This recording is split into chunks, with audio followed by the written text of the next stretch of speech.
आप सभी श्रोता मित्रों को हार्दिक नमस्कार।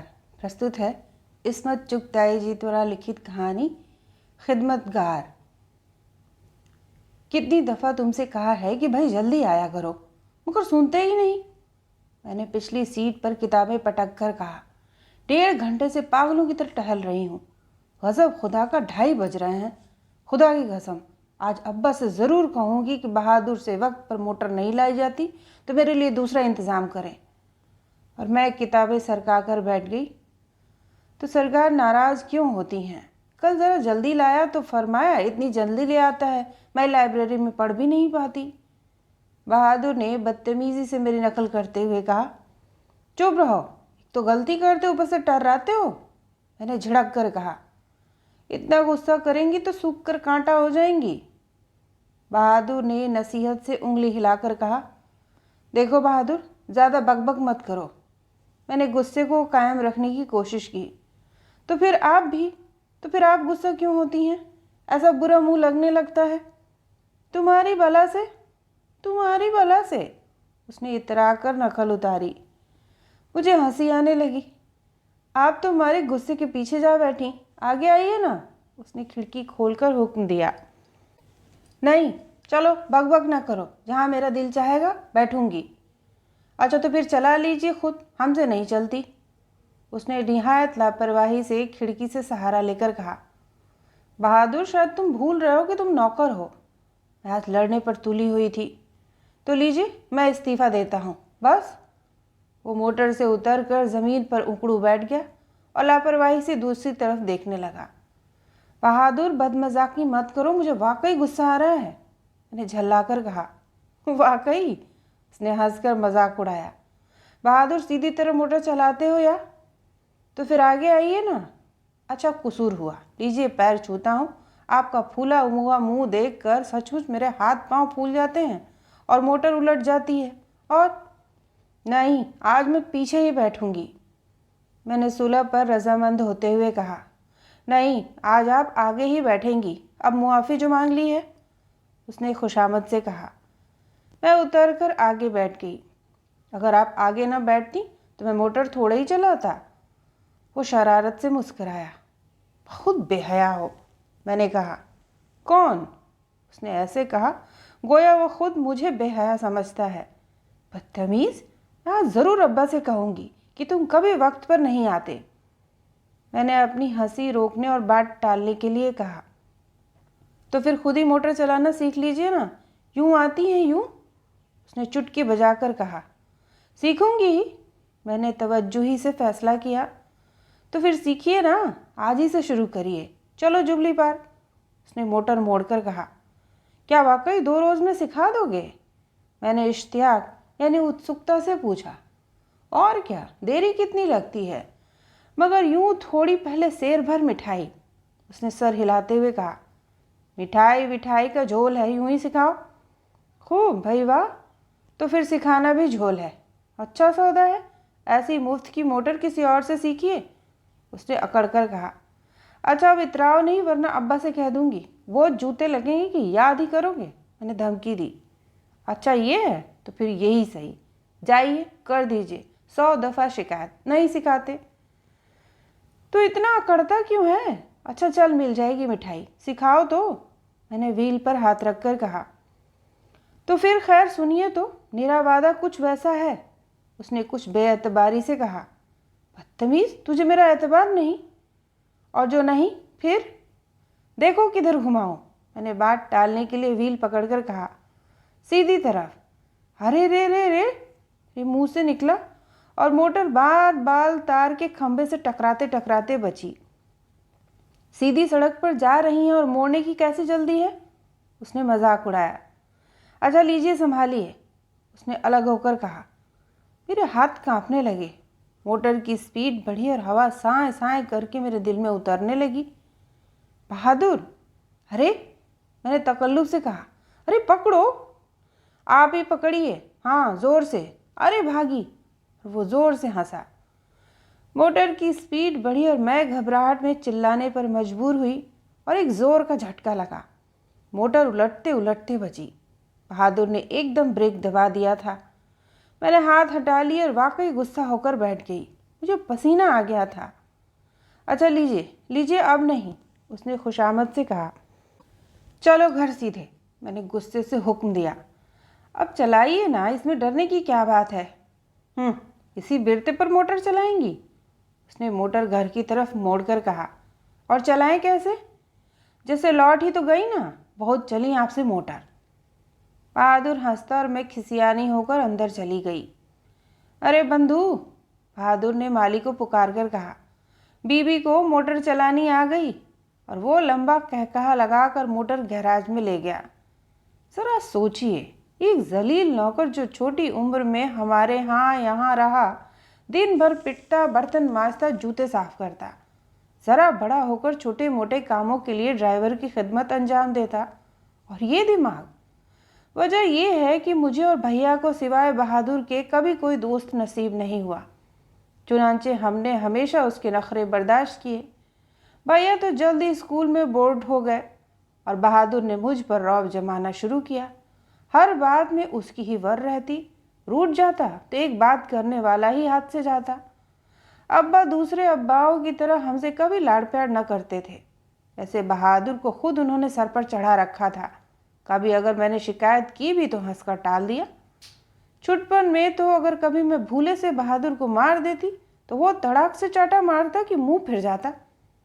अब्बा को फक्र था, वो मुझको डांटते, तू पहले क्यों मारती है? और बहादुर का जब जी चाहता छुप छुप कर मुझे खूब ठोंकता। भैया से भी वो बराबर की ही बर्ताव करता। अब तक जब वो कॉलेज से आते हैं तो दोनों में घुल मिल कर बातें होती हैं और मालूम ही नहीं होता कि वो आका है और वो नौकर है। मोटर सीखते दिनों की बजाय हफ्ते हो गए। सिवाय लड़ने और सब्र करने के मोटर सीखते वक्त और कुछ न होता। कभी सोचती भाड़ में जाए, टांगी में कॉलेज चले जाया करूँगी, मोटर न हुई मुसीबत हो गई। मगर फिर बहादुर सब्ज बाग दिखाता और मैं चक्कर में आकर सीखने को तैयार हो जाती। बहादुर को हर बात में दखल देने का हक है।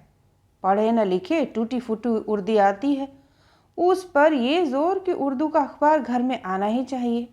जहाँ मैं और अब्बा अपनी संजीदा बहस शुरू करते, बहादुर अपनी बदतमीज़ राय पास करना शुरू कर देता। मेरी बात को काटता और मैं जल जाती। मगर अब्बा कहते, ये खूब सियासियात को समझता है, इसे उल्लू न समझो। बहुत हंसी आती जब बहादुर साहब, मौला बहिश्ती, नन्ना धोबी और नन्नू चमार के लड़के और मस्जिद के मौलवी साहब के बीच में टूटी हुई ईंट पर बैठकर चीन और जापान, जर्मनी और ऑस्ट्रेलिया के मौजूदा ताल्लुकात पर राय जनी फरमाते। ऊट पटांग, झूठ सच वाक़ियात पर रोशनी डाली जाती। नन्नू नौजवान लड़का खुदकुशी और फरारी के वाक़ियात जो उसे मुँह ज़बानी याद होते थे, निहायत जोशीली आवाज़ में सुनाता। मौला को हमेशा हिंदू मुसलमानों की आपसी जंगों का जिक्र सुनने में मज़ा आता। उसका बस न था, नहीं तो वो हिंदुओं को पीस डाले। सिर्फ बहादुर हिंदू था मगर उसे फसादों से दिलचस्पी न थी। दूसरे, वो मौला के तगड़े तगड़े बाजू देखकर ज़रा खुश मिजाज ही रहना पसंद करता था। एक दिन मैं अखबार पढ़ रही थी कि बहादुर कमरा साफ करने आया। अखबार को ताक झांक कर देखना उसकी आदत है। उसके फटे हुए अखबार में तस्वीरें नहीं होती और इस वजह से उसे मेरे अखबार में झांकने के लिए नर्म होना पड़ता है। ये कौन है? वो एक तस्वीर देखकर बोला। ये एक लीडर है। मैं नेकी के दम में थी। लीडर, ये लफ्ज़ उसके अखबार में कम आता था। हाँ, मैंने मुख्तसर तौर पर कहा। बहादुर की गरज अटकी थी, मुझे मालूम हो गया। तो ये लीडर कौन होते हैं? ये तो जानवर लगता है। चुप बदतमीज़, ये बहुत बड़ा आदमी है, कोई 5-6 गज का। बेवकूफ़ हो तुम। वैसे ही तो नहीं जैसे लीडर साहब यहाँ आते हैं। कौन? वही जो परसों भी आए थे। वो लीडर थे बेवकूफ़, ये लीडर हैं। अच्छा, उसने बिल्कुल न समझकर कहा। ये रहनुमा अर्थात मार्गदर्शक हैं। अच्छा, ये रहनुमा कुतुबनुमा। वो इतराने लगा। तुम इसे नहीं जानते? नहीं, तुम्हारे अखबार में कुछ नहीं लिखा? उसमें ऐसे बेहुदा लोगों का कहाँ जिक्र। 2 तो वर्के होते हैं सारे अखबार में, ज़्यादातर तो बस गज़लें ही होती हैं। आता भी बहुत दिनों में है। कैसी अफसोस की बात है कि हमारे मुल्क के जाहिल अपने लीडर को नहीं जानते।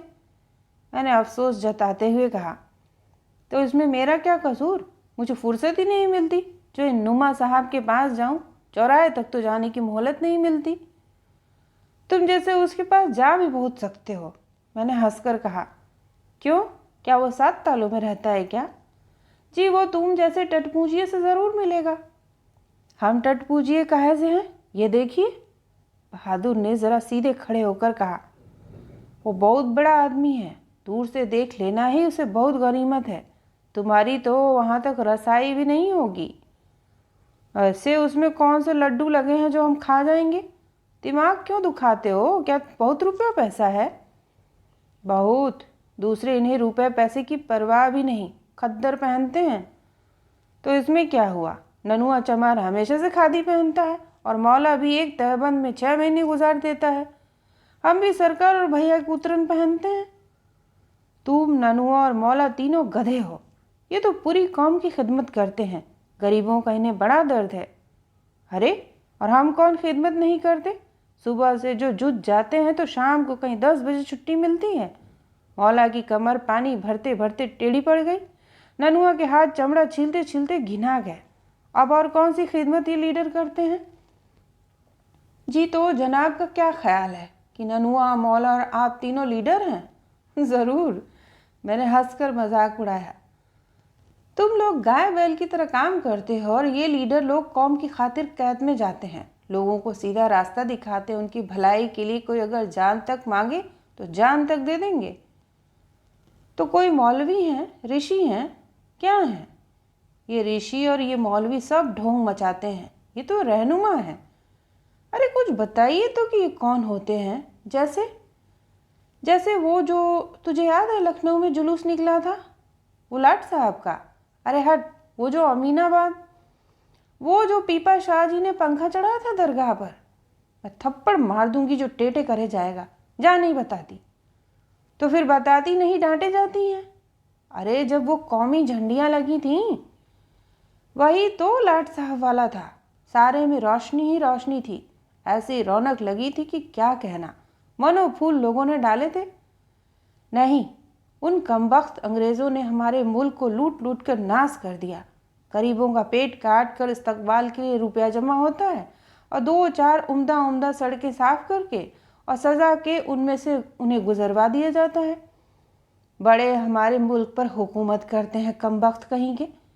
मैंने जोश से कहा, और ये लीडर क्या करते हैं? ये भी तो झंडियाँ लगा कर, सड़कें झड़वा कर और हार फूल पहनकर जुलूस निकाल देते हैं। बहुत हुआ तो कुछ बोल दिए, दे तालियां पड़ी पीट रही हैं। समझ में खाक नहीं आता कि क्या कह रहे हैं। तुम बेवकूफ़ों की समझ में क्या आएगा? तो फिर आप जैसे, वो हंसा, तो फिर ये बेवकूफ़ों के लीडर नहीं? नहीं, और ना बद तहजीब लोगों के। मैंने जल कर कहा, तो फिर हमें क्या ज़रूरत जो हम इन्हें कौड़ी भर भी धारें? भाई, हमारा भी कोई लीडर होता। तुम तो समझते ही नहीं।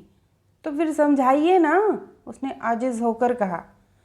ये लीडर गरीबों के हमदर्द हैं। तुम्हारे पीपा शाह और मदारी शाह तो ठग हैं, लूट लूट कर अपना घर भरते हैं, और ये तो गरीबों की रोज़ी की कोशिश करते हैं, उन्हें हकूक़ दिलाते हैं।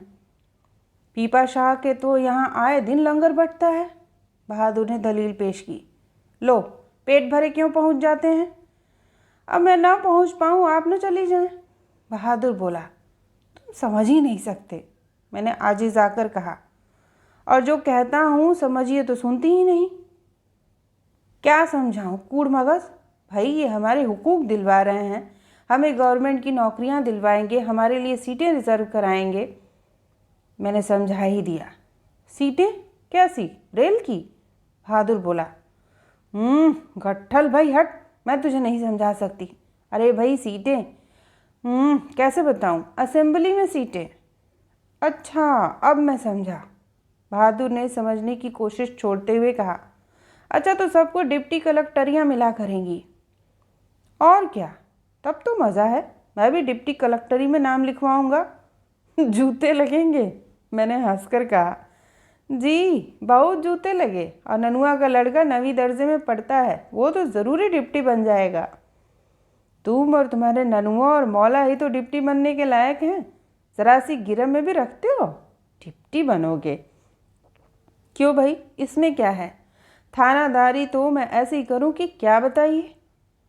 भला तुम जो न जाने धन्य होकर चला है, और ननुआ चमार मजिस्ट्रेट बनेंगे। अच्छा, तो फिर हम लोगों का जिक्र नहीं, और ये गांधी जी जो हमारे हैं वो क्या कर सकते हैं? मजबूर हैं। भला कैसे एक रिजियल आदमी को ऊंचे ओहदे दे दिए जाए, तुम ही सोचो। तो फिर क्या? तो फिर ये नौकरियां भी सिर्फ बड़े लोगों के लिए ही ले रहे हैं। लो भाई, अभी रोटी कपड़े का ठिकाना भी नहीं हुआ और नौकरियां भी ना मिले तो ये कैसे लीडर? इनसे अच्छे मदारी शाह हैं जो खाना कपड़ा दें और फिर उनका कहना कर लो तो जन्नत में अलग जाओ। बहादुर ने जली आवाज़ में कहा, बस खाना कपड़ा ही तो ज़रूरियात नहीं है। इन जलील ख्वाहिशात से बुलंदो आला और भी तो ख्वाहिशात हैं। ये ज़रूरतें तो सिर्फ हैवानों को हैं कि पेट भर लिया और भट्टे में सो गए। वाह, आप भी क्या कह रही हैं? है, जब पेट भर के खाना न मिलेगा तो कोई जिएगा क्यों कर? जानवरों के चरने के लिए घास तो है और सोने को भट्ठे तो हैं। बहुत से गरीबों को तो ये भी मैसर नहीं है। जानवरों को एक एक करके दर पर भीख तो मांगनी नहीं पड़ती। मैं खिसियानी हुई जा रही थी। ये बहादुर बड़ा हुज्जती है, ये एक बात के पीछे पड़ जाता है। गरीबों की ज़िंदगी बहुत अच्छी होती है। मैंने फिलासफी छांटी। न किसी बात का गम न कर, मज़े से खुली हवा में झोंपड़े में रहते हैं। रूखी सूखी मिलती है मगर चैन से, कपड़ों की फिक्र भी नहीं सताती। बड़ी अच्छी है गरीबों की ज़िंदगी। आपको क्या मालूम, उनको ये रूखी सूखी भी किन मुसीबतों और फिक्रों के बाद मिलती है।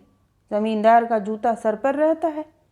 कैसी बातें करती हैं भाई, खूब खुली हवा में मज़े से रहे। ज़रा आप तो 2 रोज़ मज़े उठाकर देखें, आंखें खुल जाएं। आप समझती होंगी झोपड़ी भी कोई सरकार का दौरे वाला डेरा है जो कि अंदर मज़े से मेज कुर्सी जमी हुई और नौकर लगे हुए हैं। झोपड़ी में भला भल तो पानी भरता है और दुनिया भर के कीड़े मकोड़ों का डर। उस पर न बिस्तर न तकिया। खूब। बहादुर की आंखें चमकने लगी। मेरी आदत है बहादुर की दलीलों से चाहे कितनी ही कायल हो जाऊं, मगर कहती अपनी ही रहती हूँ। मैंने बात टालने के लिए कहा, तुम तो हो जाहिल लट, तुमसे कौन मगज मारे। पढ़ो लिखो तो दुनिया में कदर बढ़े। तो फिर आप पढ़ाती क्यों नहीं? उसने ज़िद की। देखिए, फिर मेरी भी कदर बढ़ जाएगी। उस दिन की बहस इस बात पर ख़त्म हुई कि अगर बहादुर ईमानदारी से मुझे मोटर चलाना सिखाएगा तो मैं उसको पढ़ाऊंगी। अभी चंद रोज़ ही पढ़ते शुरू हुए थे कि बहादुर को अपनी कद्र बढ़ जाने का गुमान पैदा हो गया। बजाय नीचे बैठ के खाने के कमरे से कुर्सी लाकर बैठ गया और किताब के वर्क की तन्मयता से उसको उलटने लगा। उठो यहाँ से, मैंने उसका कान पकड़कर कहा। क्यों, क्या कुर्सी पर बैठना बुरा है? उसने आंखें फाड़ कर कान छुड़ाते हुए कहा। हाँ, और मैं कुर्सी पर दराज होकर लेट गई। उठो यहाँ से, बहादुर ने आहिस्ता से मेरे कान छूकर कहा। मैंने उसके एक थप्पड़ लगाया। बदतमीज़, आप ही ने तो कहा था कि कुर्सी पर बैठना बुरी बात है, लेके ऐसे ज़ोर से मेरे कान मरोड़े। तुम नौकर हो फिर कुर्सी पर चढ़कर बैठते हो? क्या नौकरों के कान चमड़े के होते हैं? बड़ी आप तो गांधी जी की चेली बनती हैं। अल्लाह कसम, अब तक कान दर्द हो रहा है। तो क्यों गधापन करते हो तुम? क्या किया मैंने? तुम फिर इतने गंदे क्यों रहते हो? जरा अपने हाथ तो देखो, जैसे बैल के खुर। मैंने बात पलटी। क्या करूं, सारी उम्र बर्तन मांजते जूतों पर पॉलिश करते गुजरी। ये देखिए कैसे गड्ढे पड़ गए हैं। अब मोटर का काम कुछ कम गंदा है? तुम्हारी रूह ही गंदी है। मैंने फैसला किया। कपड़े देखो, जैसे साफ ही, अर्थात पोंछा। इतने से रुपए, अम्मा बहन और उसके 5 बच्चे, इतने कपड़े कहाँ से बनाऊं? और ये जो बाल झबरे कुत्तों की तरह आंखों पर पड़े हैं ये? मैंने उसके सर के सूखे सुनहरी बालों को पकड़कर हिलाया। और जो मांग पट्टी करूं तो सरकार जूते मारकर निकाल दे, जो सर मुड़वाऊं तो भैया वो टिप्पे लगाएं कि भेजा निकल पड़े। दूसरा, ऐसी फिक्रें लगी रहती हैं कि जी नहीं चाहता। उसने बड़ी संजीदगी से कहा। तुम पढ़ोगे भी या मेरा सर ही खाए जाओगे? वो खामोशी से पढ़ने बैठ गया। रशीद अब्बा के बेतकल्लुफ़ हम उम्र दोस्तों में से थे। मुझसे उन्हें बचपन से बेहद लगाव था। मैं उन्हें रशीद चचा कहा करती थी। वो मुझे बहुत छिड़ा करते थे। बड़े ही जिंदा दिल और खुश तबीयत इंसान थे, लेकिन मेरी ज़रा सी बात भी वो बड़ी खुशी और गरूर से मानते थे। उनकी ज़िंदगी हमेशा एकाकी और तन्हा बिल्कुल गुजरी। वालिदैन अर्थात माता पिता ने बचपन में ज़बरदस्ती शादी करा दी। 2-3 बच्चे हुए। फिर जो बीवी से अलहदगी हुई, मिलाप नामुमकिन हो गया। रिश्तेदारों से दूर हम लोगों के सिवाय कोई हमदर्द गरीब का ना था। भैया को और मुझे बहुत ही चाहते थे। मुझे भी वो बहुत अच्छे लगते थे। अब्बा तो कभी लाड़ प्यार करते नहीं थे। रशीद की मोहब्बत एक नेमत मालूम होती थी। वो चंद रोज़ के लिए आया जाया करते थे तो उनके आंसू आ जाया करते थे। उन्हें आए हुए कई रोज़ हो गए थे। उन्हें मुझसे बहुत सी बातें करनी थी और बजाय घर में बैठने के कहीं बाहर कार में जाएं। सुबह ही सुबह जो बहादुर मेरे कमरे में आया तो मैंने पूछा, रशीद कहाँ है? बहादुर ने शरारत से अपनी जेब में झांका, दूसरी जेब में हाथ डाला, फिर हसरत से मुंह बनाकर हाथ और सर हिलाया, गोया कहता हो नहीं मिलते, खो गए। बताओ कहाँ है? मैंने हंसी को रोकते हुए कहा। पहले तो ये बताइए कि आजकल आप हमको पढ़ाती क्यों नहीं हैं?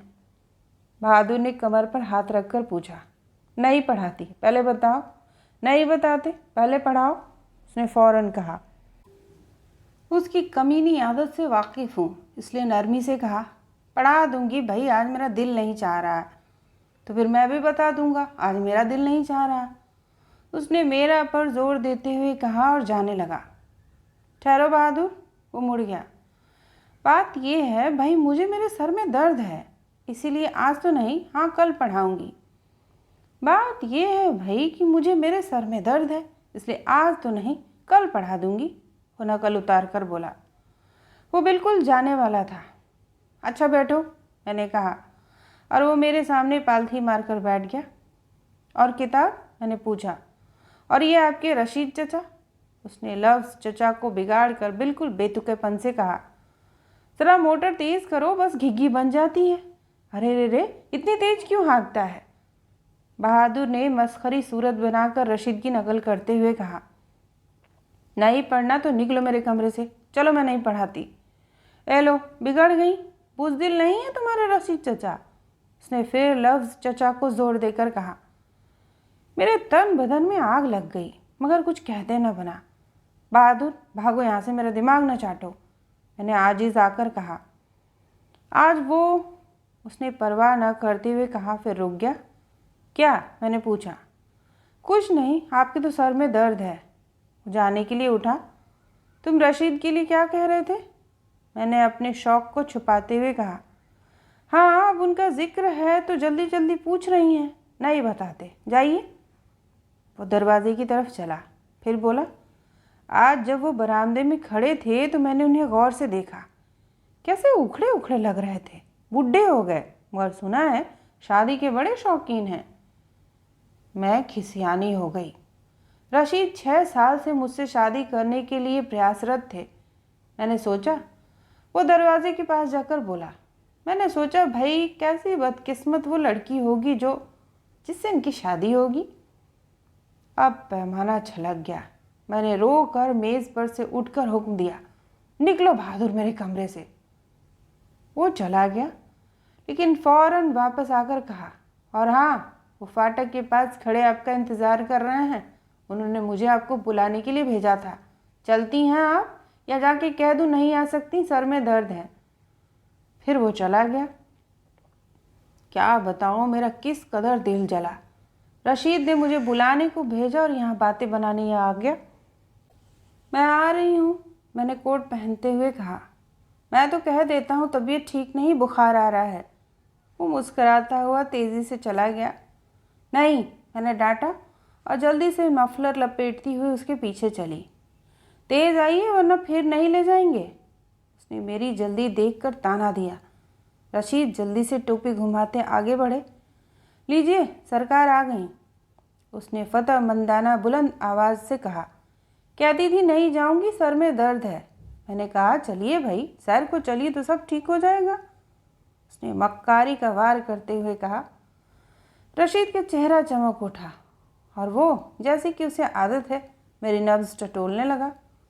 मैंने जलकर कहा और कार में बैठ गई। बहादुर ड्राइविंग करने लगा। इतनी तेज़ी से मोटर स्टार्ट की, मालूम हुआ कि भूचाल आ गया और खंबे से मोटर ज़रा ही बचकर निकली। अरे, रशीद ने आंखें फाड़कर कहा, ठीक से नहीं हाँकता। सामने लगे हुए शीशे में मैंने बहादुर की हंसी रोकने की नाकाम कोशिश का मुताला किया और मैं जल गई। रशीद से कितनी मर्तबा कहा कि भाई ये हाँकना कहाँ का लफ्ज़ है, कोई मोटर ना हुई तांगा या छकड़ा हो गया जो हाँका जाए। वो फ़ौरन खुशमिजाजी से कहते, मेरा मतलब चलाने से है, मुझे उनकी कुछ कुछ बातों से नफ़रत है।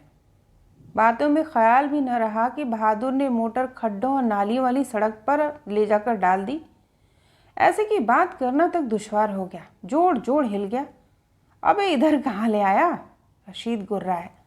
अरे तो आपने रोका भी तो नहीं, उसने उल्टा इल्ज़ाम दिया। खैर आगे सीधी सड़क है। मोटर फिर लुढ़कने लगी। 4 मील गए मगर सीधी सड़क का खाक पता नहीं। रशीद के मुंह से बात न निकल रही थी, मुझे भी सिर्फ हंसी आ रही थी।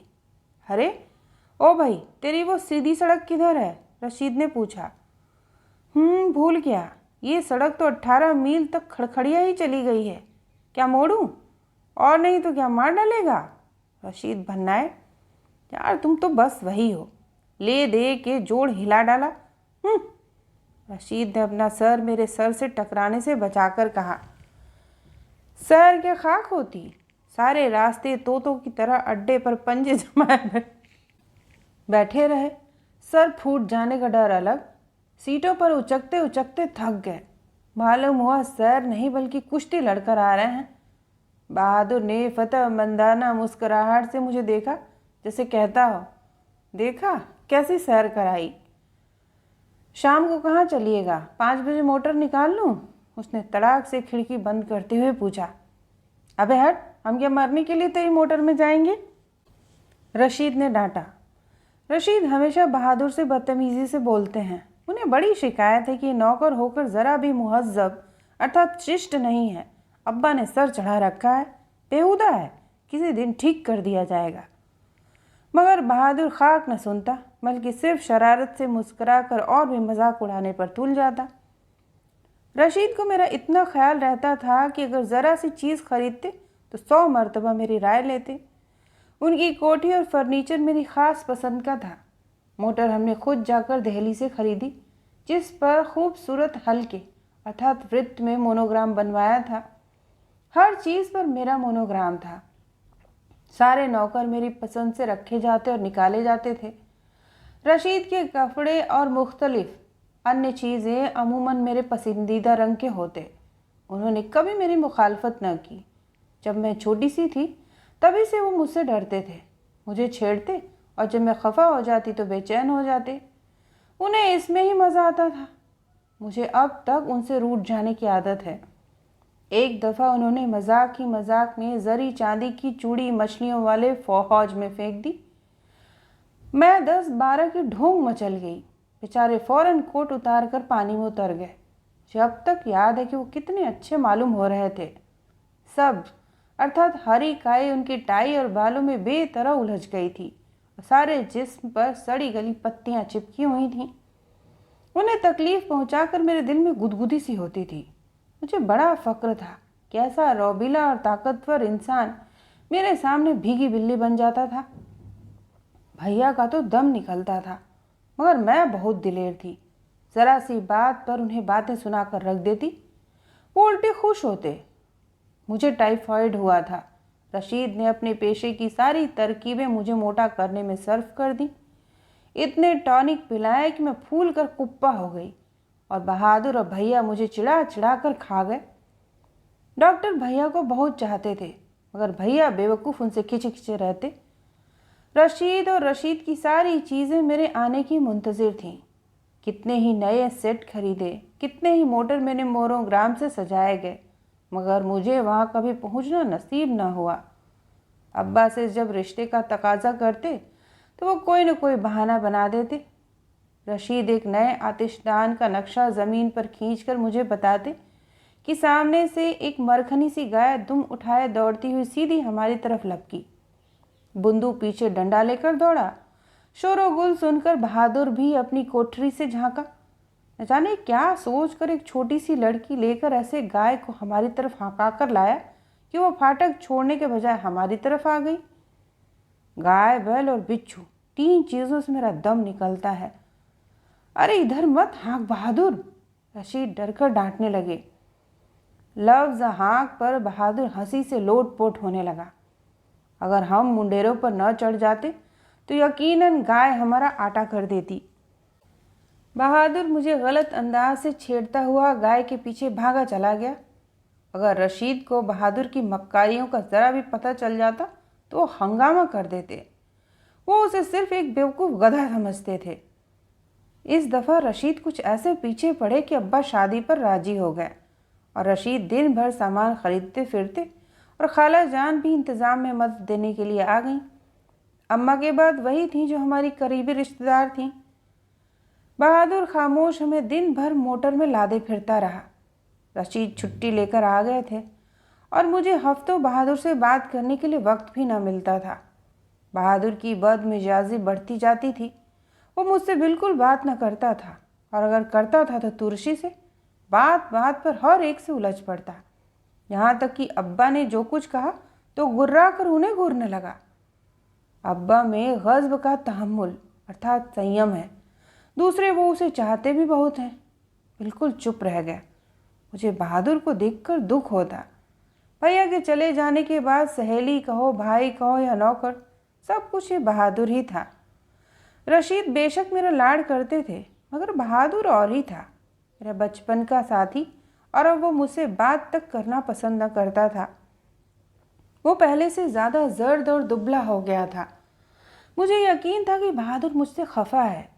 ये रशीद तो न थे कि अगर कभी खफा हो भी जाएं तो उनका बेहतर इलाज यही है कि खुद खफा हो जाऊं। बस वो फ़ौरन उल्टी खुशामद शुरू कर देते थे। यहाँ बहादुर का सवाल था जो सिर्फ खुशामद कराने का आदी था। रशीद एक दुकान पर सूट का ऑर्डर देने के लिए उतरे। मैंने बहादुर से पूछा कि तुम्हारी थूथनी क्यों सूजी हुई है। कोई और वक्त होता तो बहादुर ऐसा मुंह तोड़ जवाब देता कि मैं अपना सा मुंह लेकर रह जाती, लेकिन वो सिर्फ ज़बरदस्ती हंसने लगा। कभी दिमाग दुरुस्त ही नहीं होता, जब देखो तब मुंह डबल रोटी हो रहा है। आखिर कोई वजह भी तो हो, मैंने नरमी से पूछा। मैं किस बात पर गुस्सा करूँगा भला।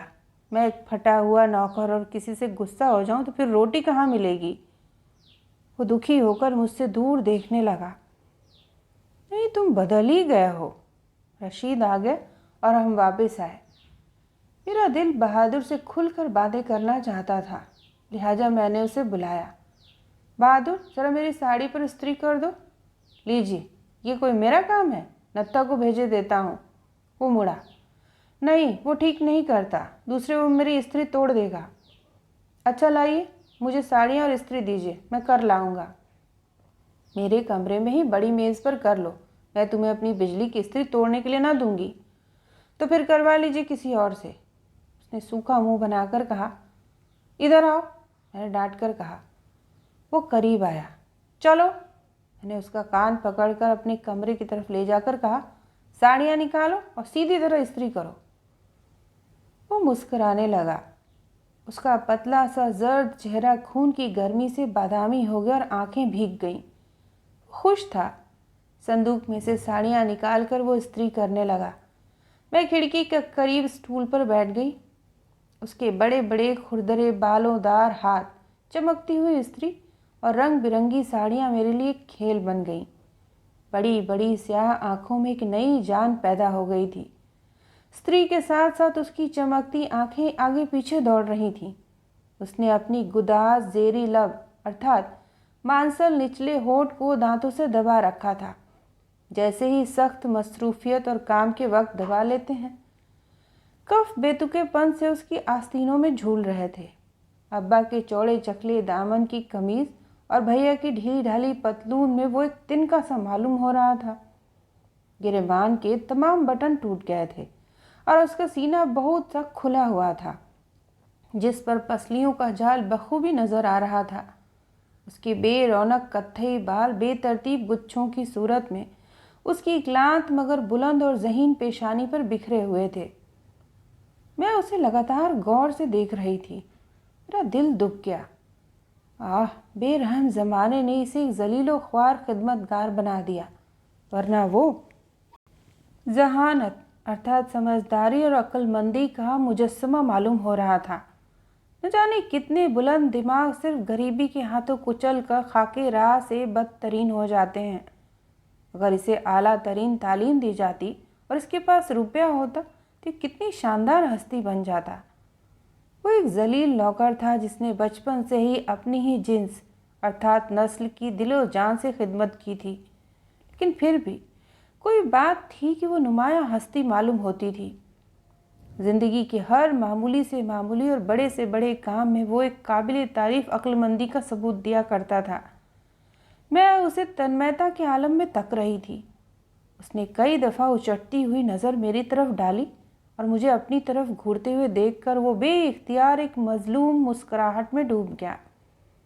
उसने स्याह बारीक साड़ी की 4 तहें कह करके मेज़ पर फैला दी और स्त्री स्याह बादलों में बिजली की तरह तेजी से कौंधने लगी। एक जादू था जिसने बेखुद अर्थात आत्मविस्मृत कर दिया। कोई सख्त सी चीज़ मेरे गले में बार बार अटकती हुई सी लगी और आंखें धुंधली सी हो गईं। मैं खड़ी हो गई। बहादुर का हाथ रुक गया और उसने मुझे एक लम्हे को बेमानी नज़रों से देखा, लेकिन यकायक जज्बात के हुजूम और ख़यालात की खामोश घटाएं उसकी आंखों में छा गईं। मैं आहिस्ता से उसके करीब जा खड़ी हुई। वो परेशान हो गया। चेहरा किसी नाकाबिले बयान तकलीफ से तमतमा उठा। उसके होंठ खून की ज़्यादती की वजह से अंगारा हो गए। ऐसा मालूम होता था जैसे फट जाएंगे। उसके हाथों में एक लर्जिश अर्थात कपकपी थी जिसे वो झुंझला झुंझला कर छुपाने की कोशिश कर रहा था। तुम ना बताओगे? मैंने उसकी स्त्री वाले हाथ पर हाथ रखकर कहा। वो मजबूती से स्त्री पकड़े रहा और मेरा हाथ उसके हाथ को जो कांप रहा था। उसने आहिस्ता से डरते डरते मेरी तरफ देखा और इस मर्तबा ऐसे कि दोबारा किसी सवाल की ज़रूरत न रही। मैंने स्त्री लेकर उसके हाथ से रख दी। वो दोनों हाथों से गिरेबान बंद करने लगा। परेशानी के अलावा वो और कुछ भी छुपाने की कोशिश कर रहा था। उसकी पलकें बोझिल होकर लरज रही थीं और उसके होंठ एक सुबकी में मचल जाने को तैयार थे। बोलती क्यों नहीं? मैंने नरमी से करीब होकर पूछा। मैं क्या बोलूं? वो लफ्ज़ चबाने लगा। तुम रंजीदा नहीं रहते हो? मैंने सवाल किया। मुझे मालूम नहीं, उसने परेशानी से चारों तरफ देखते हुए कहा। तुम्हें नहीं मालूम? झूठे? मैंने लफ्ज़ जमाकर कहा। सच। उसने सर हिलाकर अपने झूठ का और भी पुख्ता सबूत दिया। मैं धोखे में थी। मैं समझती थी तुम मुझे अपना दोस्त समझते हो। मैंने सब कुछ समझकर कहा और कुर्सी पर बैठ गई। उसकी आंखें पुकार पुकार कर कह रही थीं, बनो मत, तुम खूब समझती हो। मगर वो चुप था। वो थोड़ी देर खड़ा गैर मुतमईन अर्थात असंतुष्ट नज़रों से मुझे घूरता रहा। उसने चाहा कि बाहर चला जाए, लेकिन फिर एकदम उसका वही गुस्सा और जुनून एक ज्वालामुखी की तरफ फूट पड़ा। वो तेजी से मेरी तरफ झपटा और मेरे इतने करीब आकर रुका कि मैं समझी वो ज़रूर मेरे ऊपर गिर पड़ेगा। आप समझती हैं, आप खेल रही हैं मुझ गरीब से। आप खेल रही हैं, आप जानती हैं। वह झुंझलाकर अपने होंठ चबाने लगा। आंसू बेइख्तियार बगावत पर आमादा हो गए। मैंने उसकी तरफ हाथ बढ़ाया। वो खामोश मेरी तरफ थोड़ी देर देखता रहा। खामोश अफसानों की मोटी जिल्दें मेरे सामने खुल गईं। बहादुर, मैंने कहा, और वो मेरे करीब गिर पड़ा। अपना सर मेरी गोद में रख दिया। बड़ी देर तक वो गहरी सुबकियां लेता रहा। तुम्हें रंजीदा देखकर मेरा दिल दुखता है बहादुर, मैंने उसके सर को सहारा देकर कहा। तो न देखा कीजिए मेरी तरफ, उसने गुरूर से कहा। न देखा करूं तुम्हारी तरफ? मैंने जैसे खुद से कहा, हाँ क्या फ़ायदा? क्या हर काम इंसान फ़ायदे के ख्याल से ही करता है? हाँ, और जो नहीं करता वो दुख उठाता है। क्या दुख बड़े कठिन होते हैं? हाँ, एक भूखे नंगे खिदमतगार के लिए, उसने उंगलियां चटकाकर कहा। और जो भूखे नंगे खिदमतगार नहीं होते हैं, उन्हें क्या दुख नहीं होता? क्या उनको भी दुख होता है? वो उम्मीद भरी आवाज़ में बोला और सीधा होकर बैठ गया। हाँ, क्या वो भी अपनी टूटी हुई कोठरी, नहीं, मेरा मतलब है साफ सुथरे कमरे में छुपकर रोया करते हैं? उसकी आंखें चमक रही थीं। हाँ, और क्या वो भी एक अमीर और ताकतवर इंसान को देखकर, वो कि जब वो उसको देखते हैं घंटों जला करते हैं? उसने चबा चबा कर बेतरतीबी से कहा। कौन से ताकतवर इंसान को? रशीद को, मैंने शरारत से कहा। हाँ, और वो शर्मिंदा होकर जोर से हंसा। तुम ताकतवर इंसान की यही तो पहचान नहीं कि वो मोटा और बहुत सा रुपया रखता हो, बल्कि कई और हैं।